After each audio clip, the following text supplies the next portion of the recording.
This week in show history, 1 year ago this week, terrorists attacked the office of French satirical magazine Charlie Hebdo, leaving 12 people dead.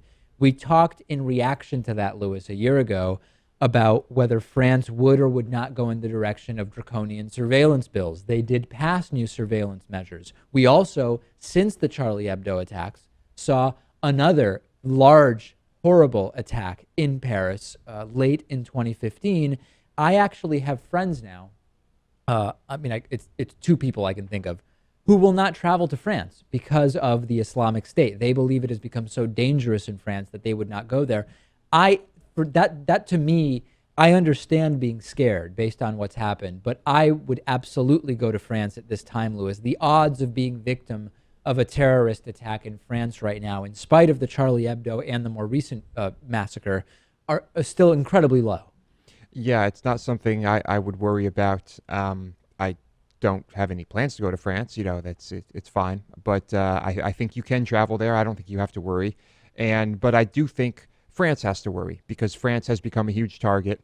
And, I just, I feel bad. But, they have handled this very well. But, I'd imagine it's on their minds way more than the minds of people who might want to travel there. But so you think they've handled it well in terms of the new surveillance bills that they've passed? You think that those are logical?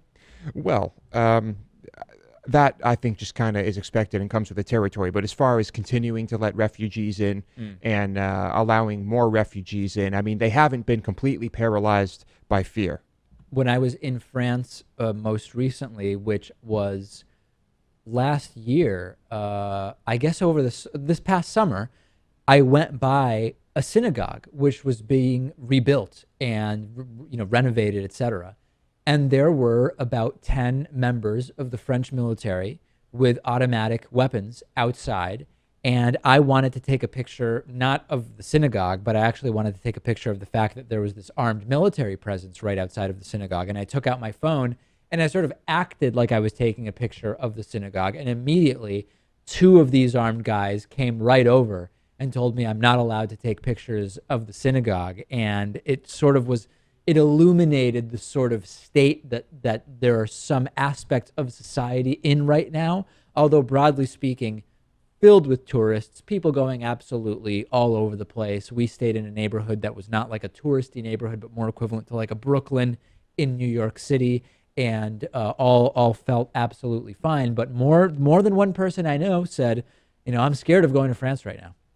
Well, I've heard people say that they were considering not going out on New Year's in New York City because Really? of the same thing, and because it's too bad. But I understand why people think that way. I've thought that way. I've thought to myself, maybe I should just avoid this big crowd or this parade or something like that. But like where, for example, a parade? Where did you think maybe I should avoid it?